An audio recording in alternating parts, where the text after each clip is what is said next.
शुभोदय बच्चों, आज हम मनुष्यता पाठ में बाकी पदों के भावों को देखेंगे। देखिए फर्स्ट यहाँ पर इस तरह से है पद। अनंतल अंतरिक्ष में अनंत देव है खड़े, समक्ष ही स्वभाव हूँ जो बड़ा रहे बड़े बड़े। परस्पर लंब से उठो तथा बढ़ो सभी, अभी अमत से अंक में अमंक हो चढ़ो सभी। रहो न यहाँ की एक से न काम और का सरे, वही मनुष्य है कि जो मनुष्य के लिए मरे। इन पदों के अर्थों को देखते हैं। फर्स्ट, अनंत अंतरिक्ष में अनंत देव हैं खड़े, समक्ष की स्वबाहु जो बढ़ा रहे बड़े बड़े। अनंत, अनंत माने जिसका कोई अंत ना हो, जिसका कोई अंत ना हो, उसका एंडिंग ही नहीं रहता है। अंतरिक्ष, अंतरिक्ष माने आकाश, समक्ष माने सामने। अंतरिक्ष आकाश, समक्ष माने सामने। परस्पर लंब से उठो तथा बढ़ो सभी, अभी अमत से अंक में अमंक हो चढ़ो सभी। परस्पर लंब से एक दूसरे का सहारा, एक दूसरे को सहारे देते हुए। अमत से अंक, देवताओं की गोद। अमत से अंक माने क्या है? देवताओं की गोद। अपंग, अपंग माने कलंक रहित, कलंक रहित, बिना कलंक के। रहो न यहाँ की एक से न काम और का सरे, वही मनुष्य है कि जो मनुष्य के लिए मरे। या इस तरह माने, यहाँ माने इस तरह। अभी इसका प्रसंग देखते हैं। एक बार फिर से पोएम देख लीजिए। अनंत अंतरिक्ष में अनंत देव है खड़े, समक्ष ही स्वभाव जो बड़ा रहे बड़े बड़े। परस्परम से उठो तथा बढ़ो सभी, अभी अमत से अंक में अपंग हो चढ़ो सभी। रहो न यहाँ की एक से न काम और का सरे, वही मनुष्य है कि जो मनुष्य के लिए मरे। प्रसंग, प्रस्तुत कविता हमारी पाठ्य पुस्तक स्पर्श भाग 2 से ली गई है और इसके कवि मैथिली चंद्र गुप्त है। ये तो कॉमन है, आपको लिखना है, पता है ना, इसको लिखना है। इन पंक्तियों में कवि कहते हैं कि कलंक रहित रहने व दूसरों का सहारा बनने वाले मनुष्य को देवता भी स्वागत करते हैं। माने बिना कलंक के दूसरों को सहायता करने वाले मनुष्य को देवता भी स्वागत करते हैं। देवता लोग में भी स्वागत मिलता है।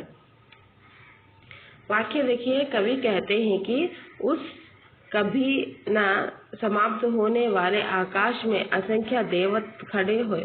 माने उस आकाश में बहुत से देवता लोग जो है खड़े हैं और वह समाप्त नहीं होता, उतने देवता वहां पर है जो परोपकारी व दयालु मनुष्य का सामना से खड़े होकर अपने भुजाओं को फैलाकर स्वागत करते हैं। और जो व्यक्ति परोपकारी है, दयालु है, दूसरों को सहायता करता है, उस व्यक्ति के लिए क्या होता है, वहां पर देवताएं अपने बाजुओं को फैलाकर खड़े रहते हैं, उनका स्वागत करते हैं। इसलिए दूसरों का सहारा बनो और सभी को साथ में लेकर आगे बढ़ो। इसलिए हमें क्या, दूसरों को सहारा बनकर सबको साथ में लेकर आगे बढ़ना चाहिए। कवि कहते हैं कि सभी कलंक रहित होकर देवताओं की गोद में बैठो। अर्थात यदि कोई बुरा काम नहीं करोगे तो देवता तुम्हें अपनी गोद में ले लेंगे।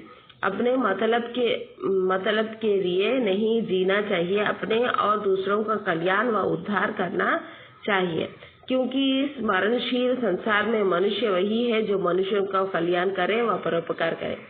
कवि कहते हैं, और क्या कहते हैं, कलंक नहीं रखना चाहिए। कलंक नहीं रखकर ऐसे रहने से क्या होगा, हम देवताओं के गोद में बैठ सकते हैं, हम देवताओं के गोद में बैठ सकते हैं। माने यहाँ पर अर्थ है, हम उनके पसंदीदा बन सकते हैं। अपने मतलब के लिए, माने अपने लिए नहीं, अपने फायदे के लिए नहीं, बल्कि दूसरों के लिए जीना चाहिए, क्योंकि इस मरणशील संसार में मनुष्य वही है जो मनुष्य का कल्याण करे व परोपकार करे। मनुष्यवान कौन है? जो दूसरों के परोपकार करे, दूसरों की सहायता करे, वही मनुष्य कहलाता है। अभी दूसरा देखिए और एक पद, मनुष्य मात्रा बंधु है यही बड़ा विवेक है, परस्पर पुरुष स्वयं भूपिता प्रसिद्ध एक है। फलानुसार कर्म के अवश्य बाह्य भेद है, परंतु अंतरिक में प्रमाण भूत भेद है। अनर्थ है कि बंधु ही न बंधु की व्यथा हरे, वही मनुष्य है कि जो मनुष्य के लिए मरे। इसके अभी अर्थ देखते हैं। बंधु, बंधु माने भाई बंधु, माने अपने रिश्तेदार, रिलेटिव्स। विवेक, समझना माने नॉलेज से। स्वयंभू माने स्वयं उत्पन्न होने वाला, स्वयं अपने आप से पैदा होने वाला। आंतरिक माने आत्मा की एकता, माने अतःकरण की एकता, माने यहाँ पर इनसे हमारे हाथ प्रमाणभूत, प्रमाणभूत माने साक्षी, साक्षी माने क्या है? विटनेस। व्यथा, दुख, कष्ट, बाधाओं को देखना। इसको एक बार फिर से देखते हैं। मनुष्य मात्र बंधु है, यही बड़ा विवेक है। परमान पुरुष स्वयंभू पिता प्रसिद्ध एक है। फलानुसार कर्म के अवश्य बाह्य भेद है, परंतु अंतरिक में प्रमाणभूत वेद है। अनर्थ है कि बंधु ही न बंधु की व्यथा करे, वही मनुष्य है कि जो मनुष्य के लिए मरे। प्रस्तुत कवि प्रसंग कैसे लिखेंगे? प्रस्तुत कविता हमारी पाठ्य पुस्तिका स्पर्श 2 से ली गई है और इसके लेखक कौन है? मैथिली शरण गुप्त। और इसी तरह से इस पाठ का नाम भी लिखना। हाँ, इन पंक्तियों में कवि कहता है कि हम सब एक ईश्वर की संतान हैं, हम सब उसी भगवान के संतान हैं। अतः हम सभी मनुष्य एक दूसरे के भाई बंधु हैं। और क्या है? हम लोग सब लोग एक दूसरे के भाई बंधु हैं, सभी मनुष्य एक दूसरे के भाई बंधु हैं। व्याख्यान देखें। कवि कहते हैं कि प्रत्येक मनुष्य एक दूसरे के भाई बंधु है। हर एक आदमी हर एक दूसरा आदमी का एक भाई बंधु बनता है, क्योंकि हम लोग सब भगवान के संतान हैं। सबसे बड़ी समझ है, पुराणों में जिस स्वयं उत्पन्न पुरुषों माना गया है वह परमात्मा या ईश्वर हम सभी का पिता है। माने पुराणों में जो लिखा है, माने भगवान के कोई माता पिता कैसे पैदा, माने वह स्वयंभू है। स्वयंभू माने अपने आप से पैदा हुए हैं, अर्थात सभी मनुष्य उस एक ईश्वर की संतान है। हम सब उसी ईश्वर के संतान हैं। बाहरी कारणों के फल अनुसार प्रत्येक मनुष्य के कर्म भले ही अलग अलग हो, परंतु हमारे वेद इस बात के साक्षी हैं कि सभी का आत्मा है। हमारे आकाश जो अलग अलग है, लेकिन आत्मा सबकी एक ही है। माने भगवान के रूप अलग होते हैं, लेकिन सबका एक ही भगवान है। माने कवि कहते हैं कि यदि भाई भाई के दुख व कष्टों का नाश नहीं करेगा तो उसका जीना व्यर्थ है, क्योंकि मनुष्य ही वही मनुष्य कहलाता है जो बुरे समय में दूसरों के मनुष्यों के काम आता है। कवि कहते हैं कि हम लोग सब भाई हैं, तो एक दूसरे की मदद करनी चाहिए। अब नहीं होने से उनका लाइफ जो है, वो जीवन जो है व्यर्थ है, क्योंकि हम लोग मनुष्य है। मनुष्य कैसे मनुष्य कहलाता है? जब दूसरों की सहायता करता है तभी वह मनुष्य कहलाता है। देखिए लास्ट पद और एक पद। चलो अभीष्ट मार्ग में सहर्ष खेलते हुए, विपत्ति विघ्न जो पड़े उन्हें ढकेलते हुए। घटे न हेल में नहा, बढ़े न भिन्नता कभी, अंतर एक पंथ के संतन पंथ हो सभी। तभी समर्थ भाव की तरता हुआ तरे, वही मनुष्य है कि जो मनुष्य के लिए मरे। तो इसके देखना अर्थ, अभिष्ट माने इच्छित, इच्छित माने अपनी डिजायर, अपनी इच्छा। मार्ग रास्ता, सहर्ष अपनी खुशी से, विपत्ति संकट, विघ्न माने बाधाएं। अंतर्क, अंतर्क माने तर्क से परे। अंतर्क माने क्या है? तर्क से परे। सतर्क माने सावधान यात्री। समध, संभव, समध माने संभव। एक बार फिर से देख लीजिए पद। चलो अभीष्ट मार्ग में सहर्ष खेलते हुए, विपत्ति विघ्न जो पड़े उन्हें ढकलते हुए। घटे न हेल मेल हाँ, बढ़े न भिन्नता कभी, अतर्क एक पथ के सतर्क पथ हो सभी। तभी समर्थ भाव है कि तरता हुआ तरे, वही मनुष्य है कि जो मनुष्य के लिए मरे। प्रसंग इस तरह से लिखना है। प्रस्तुत कविता हमारी पाठ्य पुस्तक स्पर्श 2 से ली गई है और इसके कवि मैथिली शरण गुप्त जी हैं।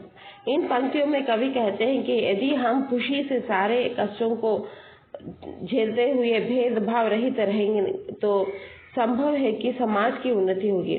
सभी बाधाओं को झेलते हुए हम आगे बढ़ें तो समाज की उन्नति होगी।